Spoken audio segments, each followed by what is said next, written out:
Hi, everybody. This is Dr. Hinkle, and I'm here with day one of the Olympian Gods for um, Classics 170. That's classical myth. Um, we're going to start today with Zeus, and we're going to go through Apollo, Artemis, and Hermes. We'll stop with Hermes, and we'll pick it up on day two and finish out the more minor Olympian gods. So the first person that we have to talk about always is Zeus. Zeus is the king of the gods. He is always depicted as large, strong, a powerful king. One of his most famous epithets is Cloud Gatherer, the Cloud Gatherer, because he's god of storm, he's god of thunder, etc. Even his name is related to other Indo-European sky gods. For example, in the Indic tradition, Diauspitar, Jupiter in Latin, or Diespiter, and they all come from the Proto-Indo-European sky father, two words, sky and father. Zeus is considered and called the father of gods and men, and he is literally the father of many other Olympian gods. For example, Ares, Persephone, Athena, Apollo, and Artemis. Athena. I've got Athena in that twice. Sorry. He is also the figurative father of mankind as well. His position as ruler is founded in his physical superiority to all the other gods. You read the famous golden cord passage from the Iliad, which amounts to a sort of divine tug of war. He says that if you let down a golden cord from heaven and all you gods tried to pull me down and I pulled up on you, I would still win. So great is his physical supremacy over all the other gods. When we see him depicted in art, we typically see him with a thunderbolt. So you can see him over here on the left, throwing a thunderbolt at the giants on a Attic red figure amphora.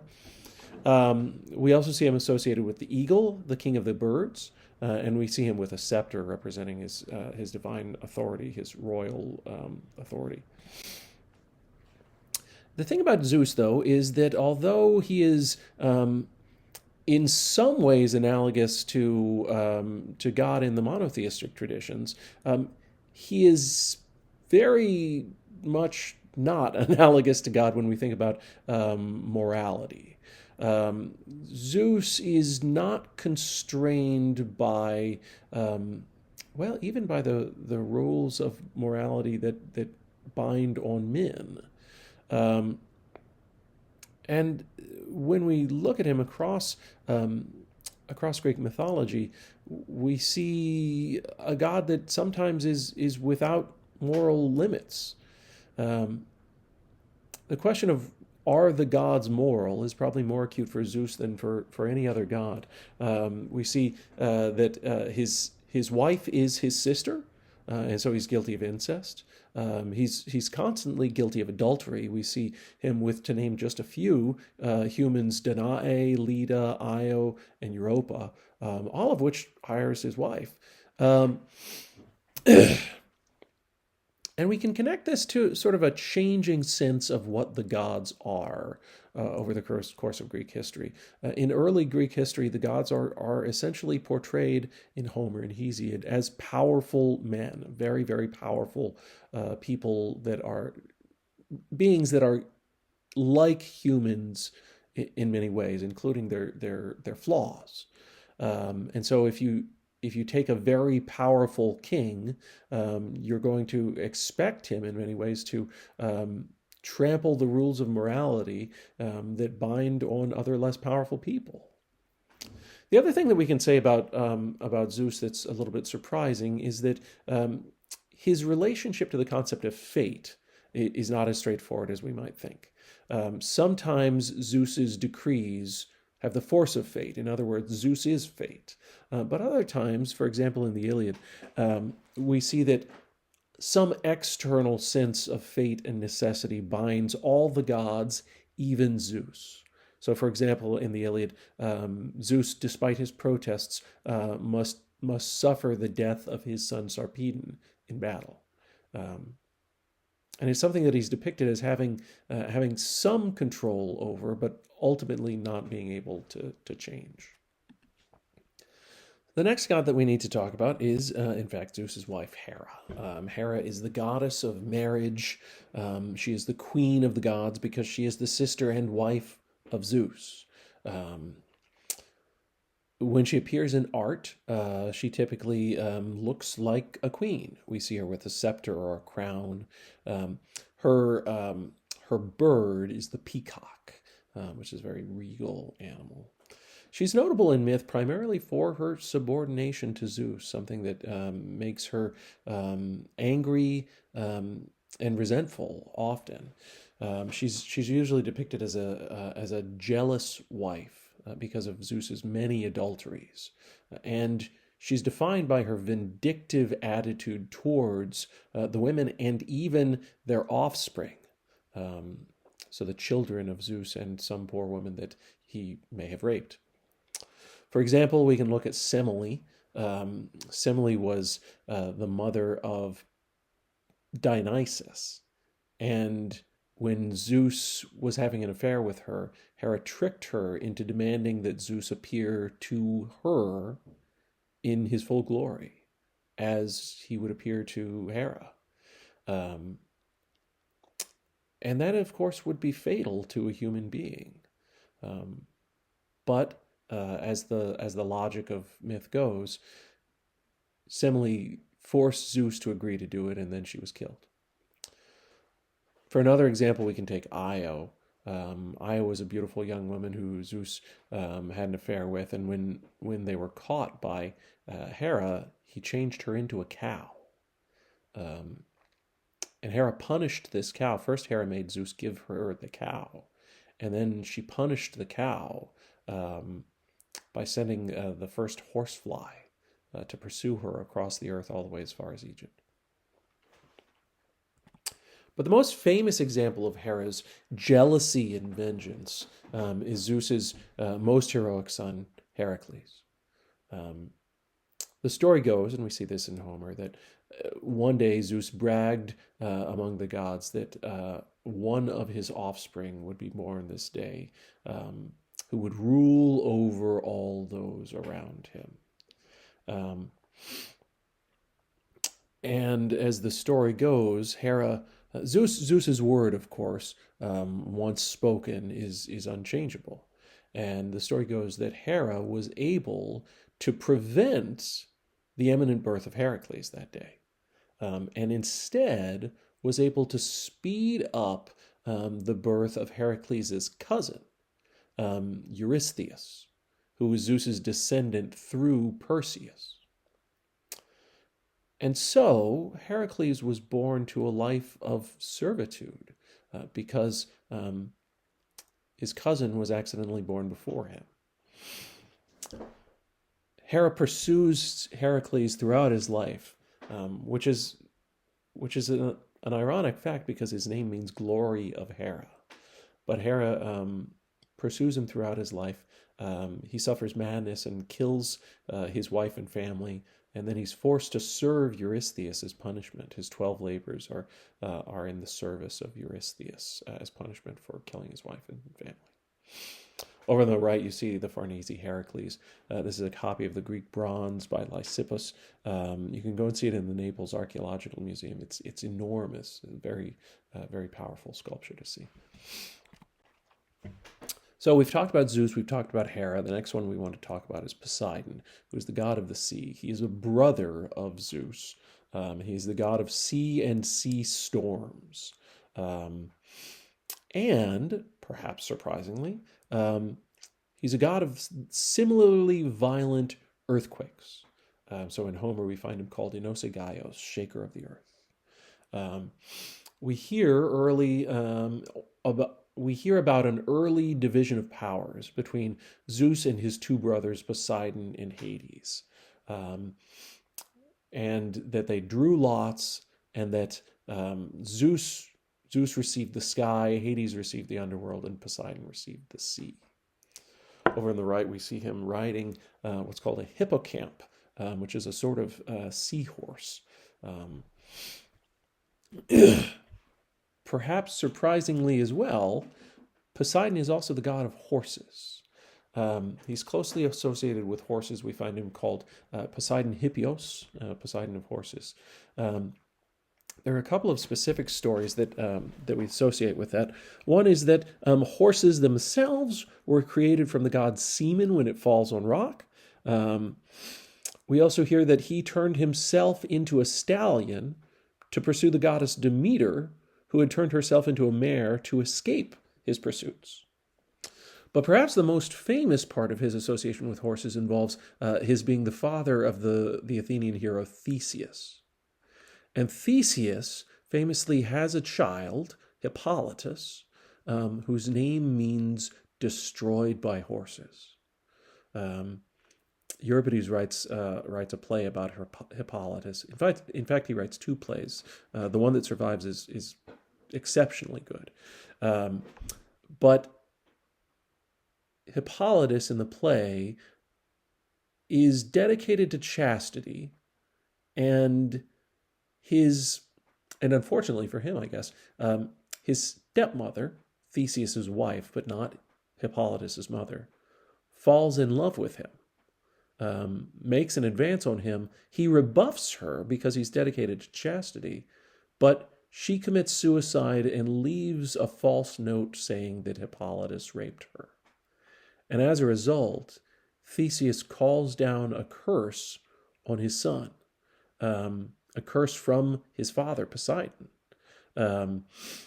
And as a result, Poseidon sends a bull to terrify the horses of Hippolytus' chariot, and Hippolytus winds up being dragged to death by his own horses. You can see that in the painting on the right by Sir Lawrence Alma-Tadema in 1860.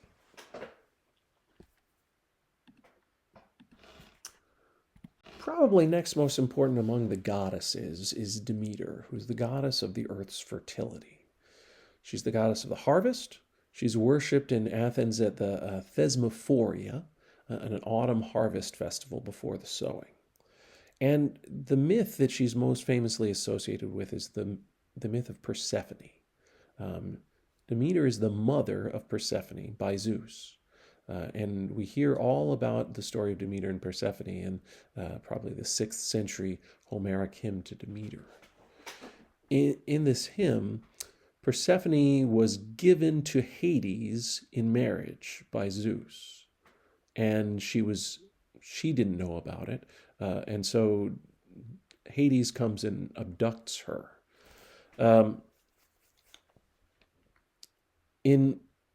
In protest of the loss of her daughter, Demeter withdraws from the gods and goes to work as nurse. She wanders the earth, and she winds up working in a house, in a palace, as nurse to the prince, Demophoon, of Eleusis. And at this point, Demeter doesn't know where her daughter is, and she's looking for some other outlet of her motherly energies. And so she works as nurse to this prince and would even have made the prince immortal, if not for the interference of the prince's mother. The way that you make a prince immortal, unfortunately, is to if you're Demeter, is to burn away the parts of his mortal body so that all that's left is immortal. In other words, she put the young prince, in a fire at night. And the queen came in one night and saw this, and understandably was fearful and irate. The goddess who was doing it stops, obviously, turns into a 10-foot tall, obviously divine being, and in anger she commands that that the people of Eleusis build her a temple. And this, according to the myth, is the beginning of the cult of Demeter at Eleusis, which was the most important historical center of Demeter's worship. This was the seat of the Eleusinian mysteries, which were a secret religion that promised sort of immortality in the afterlife. in the end, she winds up withdrawing the Earth's fertility in a protest until Persephone is restored. But because Persephone, perhaps you've heard this story, Persephone had eaten one or more seeds of a pomegranate in the underworld. So she must spend some portion of the year underground in the underworld, although she's allowed to return to the upper world and spend the rest of the year with her mother. And this, according to the legend, is the source of the alternation of the seasons. Her iconography, you see it here over here on the left. She often appears with a torch, which are associated with the Eleusinian mystery rites, or with an ear of grain. And the other thing I didn't write down here is that often she's shown with a turreted crown, and you can see that here. It's not quite turreted, but her crown indicates, among other things, her association with cities. All right. Let's talk about Apollo. Apollo is one of the most familiar of the Greek gods, and he's typically seen by the Greeks as a sort of ideal of youthful masculinity. He's the god of several things. He's the god of music, prophecy, purification, healing. Over here on the left, we see his youthful physique in the Apollo Belvedere, a Roman copy of a Greek bronze that you can see in the Vatican museums in Rome. His major cult centers, he's got two that are most important. One is on the small rocky island of Delos, and the other one is mainland Greece on the mountainside in Delphi, and I'll show you a picture of that in just a minute. He's a god of music through his patronage of the lyre. There's a story in the Homeric hymn to Hermes of how Hermes invented the lyre and gave it to Apollo, and he became thereafter god of the lyre. He's the god of healing because he purifies polluted sinners. He's also the father of the great doctor god Asclepius. Apollo, though, also sends plague, and he's called Apollo Smintheus of the mice because mice are associated with the spread of plague. You may know of Apollo as a sun god. That's a relatively later association. It's not one that we see in early Greek sources. We have a separate god of the sun, Helios. And it's only later, really in Roman times, that Apollo starts to be associated primarily with the sun. His iconography typically includes bow and arrows, and his plant is the laurel. And we'll hear a little bit about that in just a second. Here now is the Temple of Apollo at Delphi. It was one of the most important temples, period, in the ancient world. And so to see the desolation that it's reduced to these days is sad. But it was in particular the most important oracular shrine in the ancient world. If you needed an answer from the gods, the Temple of Apollo at Delphi is where you went. When you went there, you would consult a priestess called the Pythia. The word Pythia comes from rotting, pythane, because of the rotting of a great snake monster that Apollo killed to win the site. We hear about this in the Homeric hymn to Apollo.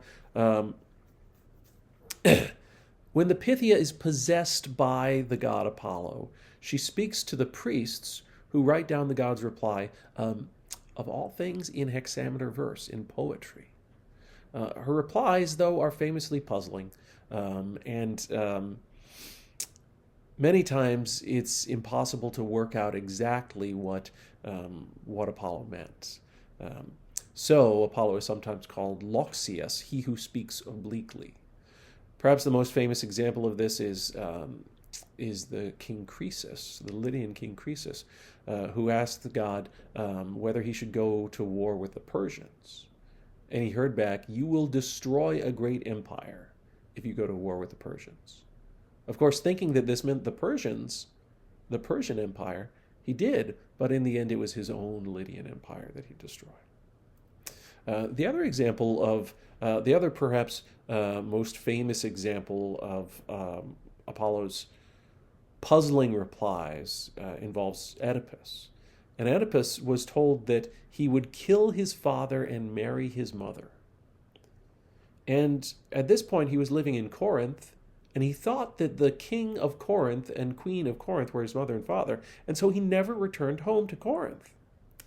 It turned out, however, that they were his adopted parents, and that in making his way in the world after leaving Corinth, his real parents were the king and queen of Thebes. He accidentally killed the king of Thebes on the road and arrived in Thebes, saved it from the riddle of the Sphinx, and married the queen of Thebes, who was his mother. So, in his attempt to escape the oracle of Apollo, he fulfills it. Perhaps the most famous love story associated with Apollo is the story of Apollo and Daphne. This is most famously told by Ovid in his by the Roman poet Ovid in his Metamorphoses. You can read this as an explanation of Apollo's association with laurels, the bay laurel. This is bay leaves that you put in soups and stews. But laurel crowns were awarded as a prize at the Pythian Games that were played at the Temple of Apollo in Delphi. The idea here is that his association with laurel comes from his love of a nymph named Daphne, whose name means laurel in Greek. Daphne's father, a river god, turned her into a laurel tree so that she could escape from Apollo's pursuit. She was running away. She prayed for deliverance. Her father turns her into a tree. But Apollo says, if you can't be my wife, at least you will be my tree. Over on the right, you see one of the most beautiful sculptures that you'll ever see in your life. When you go to the Galleria Borghese in Rome, you can stand for half an hour and just look at the subtlety with which John Lorenzo Bernini treats this subject in marble. You can see her fingers turning into leaves, her hair, and it's hard to believe that any of this is carved in stone, but it is. So next let's talk about Artemis, who is Apollo's twin, and who also is associated with bows and arrows. Artemis is the mistress of beasts. She's the goddess of hunting and wild animals. Often she's called Potnia Theron, mistress of beasts. She's also the helper of women in childbirth, and invoked in that capacity as Elithwia. She is famously associated with the sacrifice of Iphigenia. When Agamemnon, the Greek king Agamemnon, was sailing with his fleet to Troy for the Trojan War, he bragged that he could best even Artemis in hunting. But in punishment for this hubris, this brag, Artemis required that he sacrifice his virgin daughter in order for the winds to blow for them to sail to Troy, which he does. We'll read about that in the Agamemnon that we'll read after the Odyssey. Artemis is known for jealously guarding her own virginity, both her own virginity and that of her followers.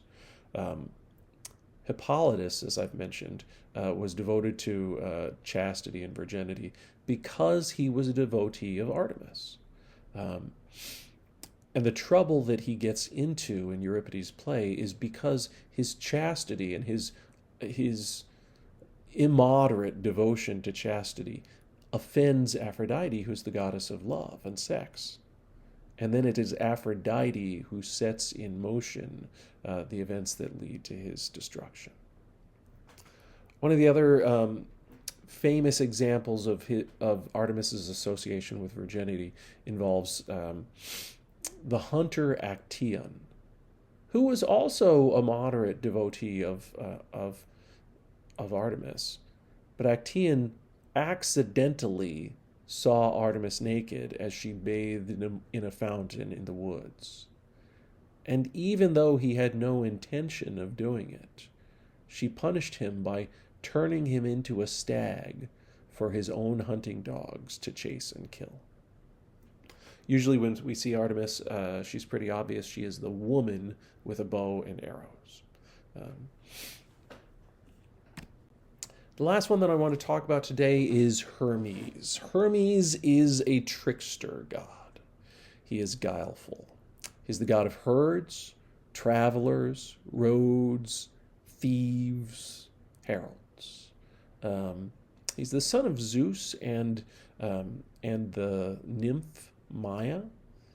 And the Homeric hymn to Hermes, which is one of the most delightfully funny things you'll read, details his trickery from day one of his life. Even as a 1-day-old baby, he was looking to advance himself and his mother and earn them both a spot on Olympus. And he does this by stealing the cattle of the great god Apollo. It's a very funny poem. I encourage you to read it someday. We won't read it in this class. He is, among the gods, the messenger of the gods, and plays go-between between the gods and humans. For example, Zeus sends him down to send a message to Priam in Book 24 of the Iliad, Priam, the king of Troy. The other capacity that he communicates with sort of between gods and humans is as Hermes Psychopompos, in which capacity he leads dead souls in a parade, pompos, to the underworld. He collects the dead and leads them to the underworld. His iconography is pretty recognizable. He has a herald's staff, the caduceus, and he's typically shown with winged boots or sandals and a broad-rimmed traveler's hat. You can see him over on the left on an Attic red figure lekythos from the 5th century BC in New York. Okay, I'm going to stop it there for today. In the next class, we'll talk about Aphrodite through the rest of Chapter 3.